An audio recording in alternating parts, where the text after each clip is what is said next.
Meow. Alright, so today, crack a new box, but I'm going to be doing 12 packs. I'm here with my colleague, Evie. That's her name. Anyway, so 2 seal pulls, 6, and we're going to show the cards first, and we'll have a bit of a cut and display the cards that we both decided to pick for our pools, or decks we decided to play. So first things first, get cracking on the packs. Got 6, there's 1 pool, yeah, 6 again. Alright, do this pool first, this will be mine. Pack 1.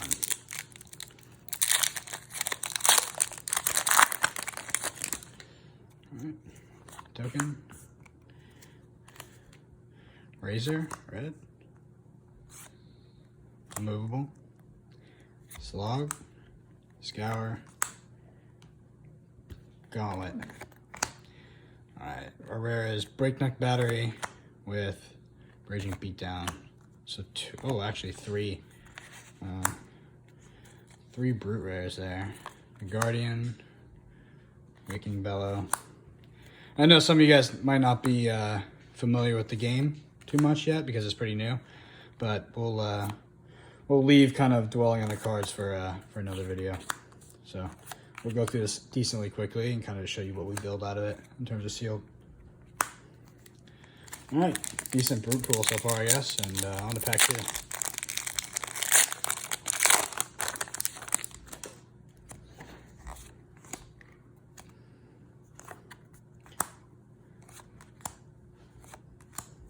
Red Scar, Helm, Potion, nice Overpower, Sink Blow, Savage Swing, Raging Power,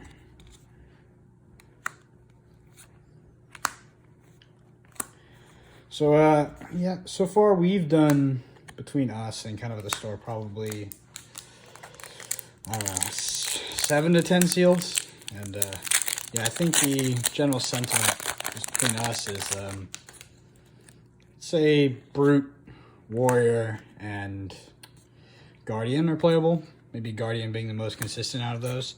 And then Ninja just doesn't seem to cut it, just because of, you really need all the pieces to make it work. And sometimes, wow, it seems like that's just asking too much. So yeah, it's our first, it's going to be our first super rare. So Remembrance is actually kind of working in the Guardian standard deck right now. Or constructed deck, that is. So pretty excited about that actually, because we're building Guardian. Sharpened Steel. But yeah, so a lot of people think that Warrior is really good, even to the point of being borderline oppressive. I would say, from what we've seen so far, it just seems like Guardian just really can go the distance over every time. You really just need the mana base, and then just activating his ability is just absolutely ridiculous. Especially the effects we get. Red Pummel. And Drone. And there's the Blackout Kick. So it definitely doesn't look like we have a ninja pool here. But honestly, I almost feel like we never do. A lot of brute cards so far. Sharpened. And yeah. I think also at our store, it seems like the consensus on the best deck, they tend to think it's actually Brute. Definitely think it's good, but just doesn't seem very consistent, especially with discarding so much. Overpower for the rare. And, oh wow, here we go. So this is Majestic. Actually kind of one of the key cards in the Ninja deck, so Ancestral Empowerment. It's a big hit right there. Pretty excited about that actually, even though we're not building a Ninja deck. This is definitely one of their key cards. The kind of what makes this game different than Magic and Limited, the reason I like it so much, is that the cards you play, they don't persist on the battlefield. So say you do open like almost a bomb rare, say Ancestral Empowerment is a bomb rare, it really doesn't affect. The game is still very fair because it's only in your hand, for one turn. The impact is not too much, and it doesn't really shape your gameplay like having a solid pool of just averagely good cards will have. So There's not really too many cards that will drag me into a specific class, rather than having a good number of cards in that class, as well as having usually, so in the case of Guardian, having the mana base to support it. A Steelblade Shunt for the rare, and we got a Disable and a Hollow Foresight. But to be honest, been very impressed with this game. Almost every game is extremely close, and yeah, we've been having a ton of fun with it. So only good things to say over here. So yeah, I usually separate into class like that. So we got Guardian here, Brute there, and Warrior and Ninja. I know a lot of people won't be too familiar, but Ninja is definitely more on the tempo side of things. Guardian generally more control. Brute supposed to be aggro, hard hitting, but I would say Guardian and Brute are quite similar and limited, and then Warrior also being just extremely aggro and also extremely consistent. So usually I'll count the cards. So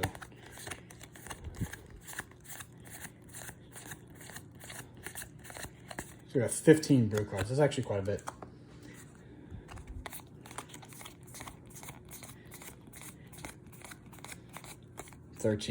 Guardian.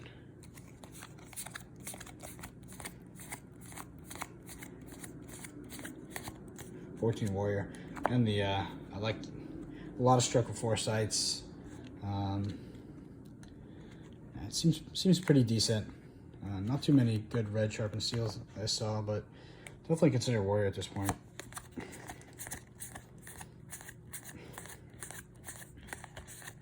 So 13 ninjas, so actually spread pretty well across everything. Definitely have to take a look at the commons to kind of figure out what direction we'll be able to take. Kind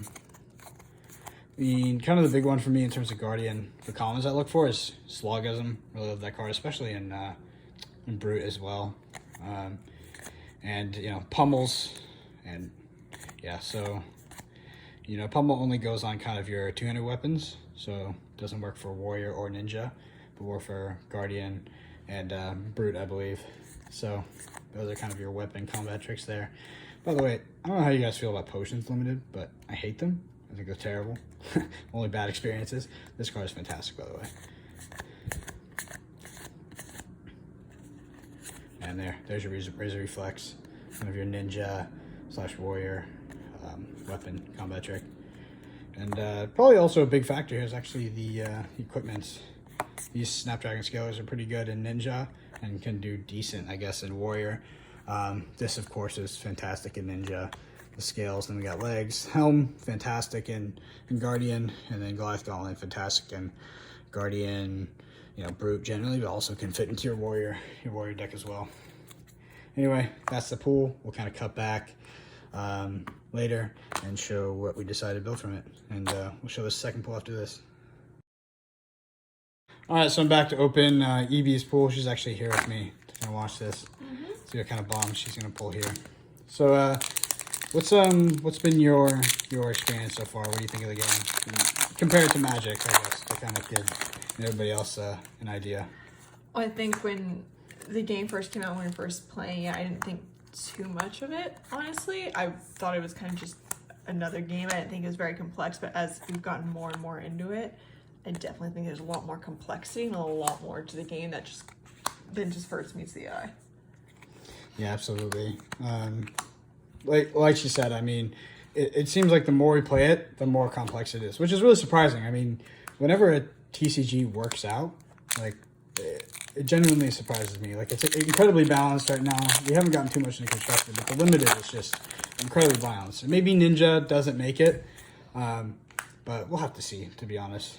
I'm also shocked that it really has little to no similarity between the Magic and this. It's pretty different. It's like all your attacks are trample. So just to give you guys a quick rundown, the way the packs work. So in the back, you saw a token, and it's going to be 1, 2, 3, 4, 5. Well, 4 commons, and your 5th is going to be your armor, your equipment, and then you're going to have 2 rares, and then a foil, which can also be rare or anything. So we actually got something pretty good here. So Staunch Response is going to be your average kind of Guardian rare, defensive, but this is going to be a super rare for Brute. So Bonehead Barrier.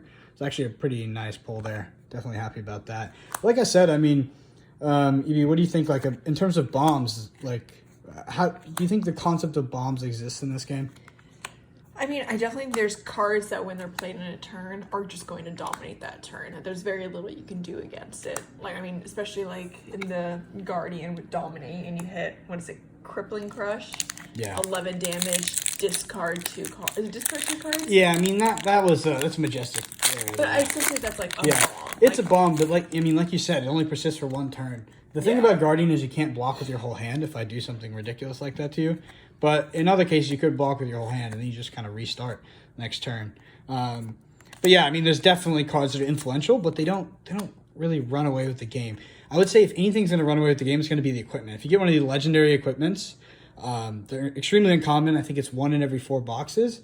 They persist on the battlefield, and they have massive effects. So if you're ever going to get a bomb or anything like that, that's definitely kind of going to be it.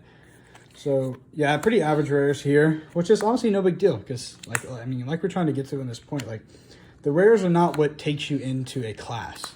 It's, you know, more the synergy, the mana base, and also just kind of your your conceptions of how, I guess, how reliable they are, how consistent. Because in Seal that definitely matters.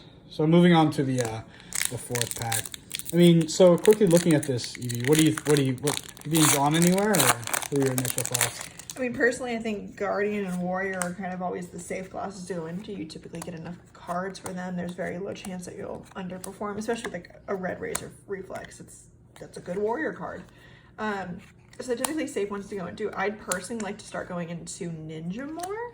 I think that's, I mean, I don't think it's performing as well as the other classes, and it's typically a very hard limited deck to put together just because you have such a heavy reliance on getting enough ninja cards. But from what we've played with Constructed, it's a very fun class, and I'd actually like to get into it more. But so far, looking at this pull, I probably, I mean, I typically always get a lot of Brute cards, but I also really need to evaluate those and see like if they're all discard cards. Yeah, exactly. That's the thing about we've realized with Brute is that Brute's good. Like, Brute's not terrible. It's built around discarding your hand, which is inherent card disadvantage. So it feels terrible to begin with, but we tend to stay away from the Brute cards that have the discard requirement, unless it's a buff or something. But we'll stick to cards like this, which might be more expensive, but they inherently have Intimidate, which makes one of your opponent temporarily discard one of their cards, and they can't block with it. So you play like 2 or 3 of those. I mean, you're pretty much good to go for that turn. Put that in the wrong pile.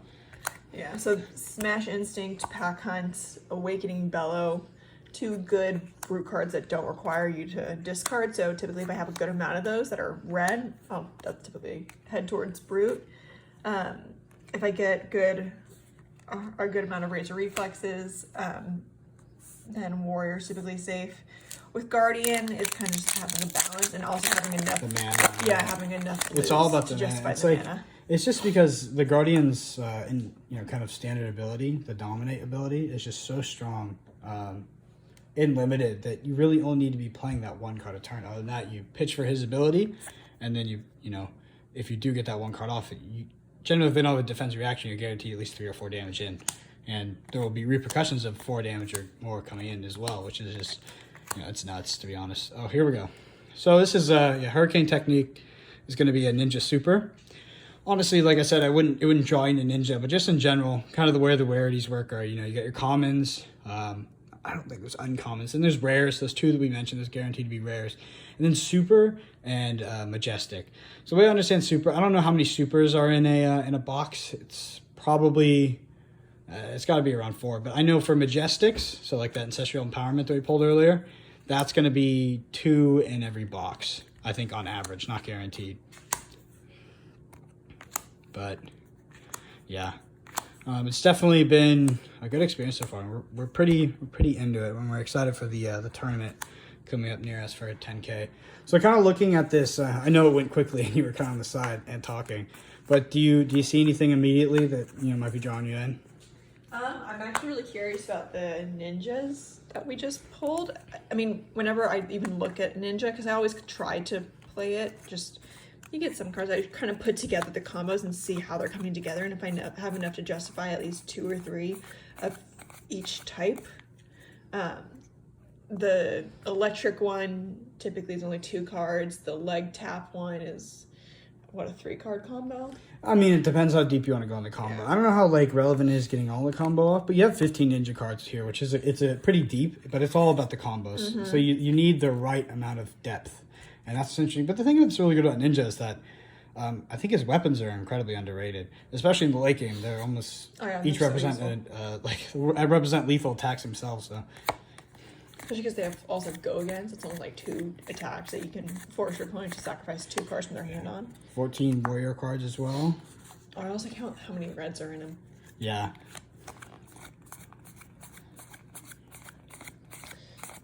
And you got 13 guardian. Yeah, that didn't look like a good justifiable guardian pull. I don't know. Like I played that. The thing was, is like we did probably one of our earlier seals. I pulled a just absolutely ridiculous ninja pull. I mean, tons of rares. Tons of synergy, and like probably 18 ninja cards, and still it was like an average deck of any other class. Like it was, I don't know, it was going the distance, but I was so lucky. I show the side of the box, by the way, and apparently that second rare has the chance to be a rare or higher. So it's rare, rare, or higher. Oh, okay. So you got 14 here. Yeah, so rare, higher. So the first one's your average rare, and then it's going to be either rare, super rare, or majestic. Yeah, so like before, we'll quickly show the equipment because this is probably it can be the most relevant if you get something good. These ones just block. I mean, this is incredibly good for Brute if you go into it. Of course, this is great for Ninja. And this is going to be good for anything that's playing stuff with 2 costs or more. So Brute or Guardian, but in limited.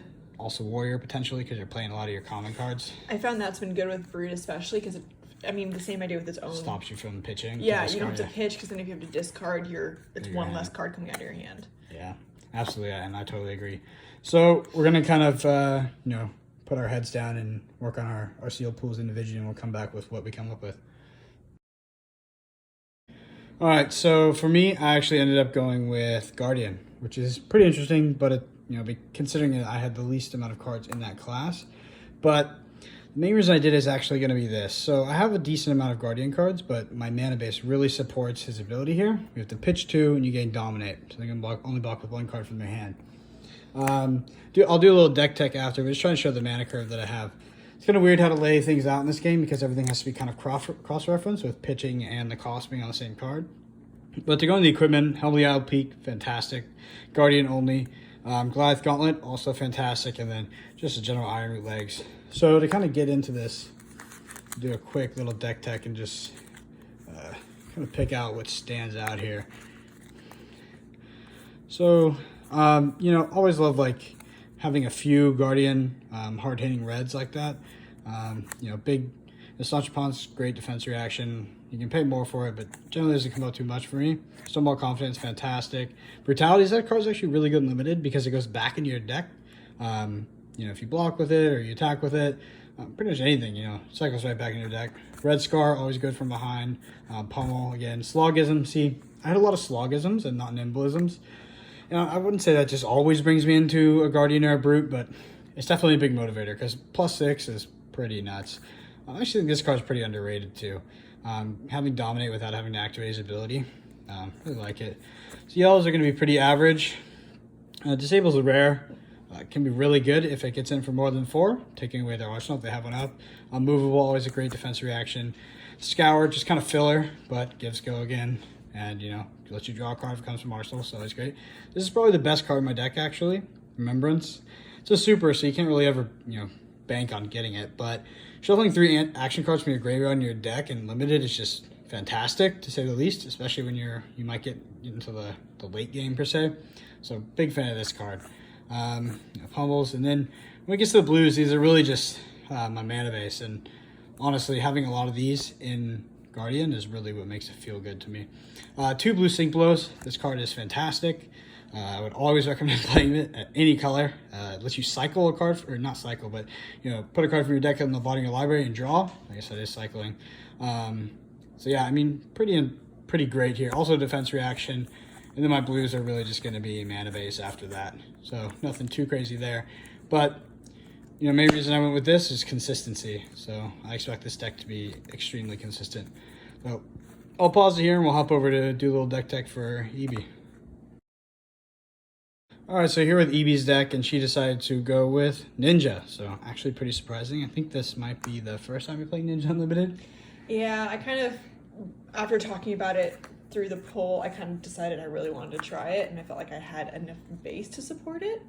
And yeah, the equipment I felt like would help a lot. Yeah, I mean, Breaking Scales is fantastic. You know, always good. Ninja only here, and then just some Iron Rots. So, I mean, I think the main thing to take from this is, like, generally, in Ninja, you're going to be playing a lot of reds, like a ton. So, inversely, on, you know, kind of on my deck, you saw a lot of blues. She does have a lot of blues, and that could just because that's what she pulled. But almost everything you cast that's not generic is going to be between 0 and 2 cost. So, generally, you want to stay heavy on the aggro side here. And, yeah, I mean, it's just really all about tempo and attacking. So, we'll do kind of a quick run through all these. So these are general combos. So what do you think about Blackout Kick? I mean, how many enablers do you have here? One. One enabler. So yeah, you can search for this with his ability, which is pretty good. But you know, only having one enabler, I probably shouldn't have known that because now that I know that, I will try to stop that from enabling. But yeah, I mean, you will be able to search for it with this, which is actually kind of where Ninja's core competency is at that. Rising Ethos is one of the enablers, actually, and like that. That's the only Rising Ethos I have. So what about Fluster Fist? That is another red you have. I have 2 open centers, so I at least have 2 enablers for that. Yeah, +1 for each attack in the combat chain. Pretty good, to be honest. Big fan of it. Razor Reflex, of course. And, you know, these are unmovables. Even though you're a tempo deck, like, it's always good to have these defensive Yeah, and I figured even though it's 3, if I keep it sitting in my arsenal, then I have something prepared to go against a Guardian deck. Exactly. One explosive turn, you pop this guy out. It blocks for 8 because it's coming for arsenal. Fantastic. Nimblism, I'm a huge fan. I have two or three Nimblisms and 2 Nimble Strikes, so I have like a good balance of that. Honestly, this is really... even though it's a generic, it's almost a backbone here. Like, it's fantastic. 1 or less, that's almost all your cards in Ninja. +3, it's just so good. Nimble Strike, obviously, just a sequitur play off that. It's a good card, and you only play it if you have Nimblism, but yeah. What do you think about Flock of the Featherwalkers? I've been skipping this card in almost all my deck builds, and then I kind of really needed some fill after I was building it. You'll kind of see the fill later. And I read through this, and I was like, wow, that actually would fit really well in a Ninja deck. Yeah, so this is one that actually turned me away for a bit, too, as well. But I've kind of come around to it, and I think it's one of the better cards in the set in the right deck. And you know, a lot of people at our store especially also think the same thing. I've actually tend to agree. So there's the filler. Yeah, Sigil Sauce. I mean, this card's pretty dumpy, but it does cost 0, so I don't want to get too much into the rules of the game. But say you pitch this, that'll give you a 0 cost in your pitch zone, and now you'll be able to go search. So it's not worthless. If you did play it for 3 life, maybe it's relevant, but a Ninja deck, it would surprise me. Yeah, well, let me guess. Wave certain Hurricane Technique. So how many enablers? This is 1, or yeah, that's just one Rising Knee Thrust. So if I search off Rising Knee Thrust, I basically get that or Blackout Kick. Yeah. So I mean, of course, it's a fantastic card, but like I said, Ninja's all about the enablers here. Let's open the center head jab. What do you think about Snatch? It's been one of those cards that when I play it, no matter the deck that I'm in or the class that I'm in, it does well, and like the opponent typically doesn't want you to draw a card, so they'll typically block all whatever the damage is. So and it with 0 cost fit fine into Ninja deck. Yeah, for me, I actually think that, well, I mean, pitching this obviously is good for activating its ability, but in a Ninja deck, I think it's actually more powerful in Warrior and Guardian and Brute. Just because it doesn't have Go again, it's really kind of a, you know, it feels bad when you're playing a quick deck like your Ninja or Warrior, for me at least. This card, obviously good coming from there. Sigil is also filler, but you can search with it. Flick Flack, if you want to talk about this card a bit. Sure, defense reaction Ninja, but also has a 0 cost. Yeah, I mean, I kind of assumed you'd be going Brute Guardian. Yeah. So I kind of knew I needed some defense in there. I'm not a huge fan of Flick Flack, so I think 1 plus an immovable is fine for defense. Yeah. You get a standard leg test. When we get to the blues, the damage actually goes a lot down, but I mean, you're going to play them. If you're playing Ninja, you're playing every Ninja card. I mean, there's yeah. You know, blue movable. Nimble Strikes go with those Nimblisms. And then, here's another one. But I think these blue flocks are actually pretty good. Mm-hmm. They really don't have, like, the color doesn't matter too much here, and the attack is not really its big effect. Energy Potion, definitely an interesting choice, I think, on your end. I have a personal hatred for all potions. They're scary. You have this in your hand, you have 4 cards, a big attack comes in, now you have a dead card. So I think those are terrifying, but overall, looks like a decent Ninja pool. And we'll actually be filming some gameplay to see who comes out on top. So, yeah, look forward to that.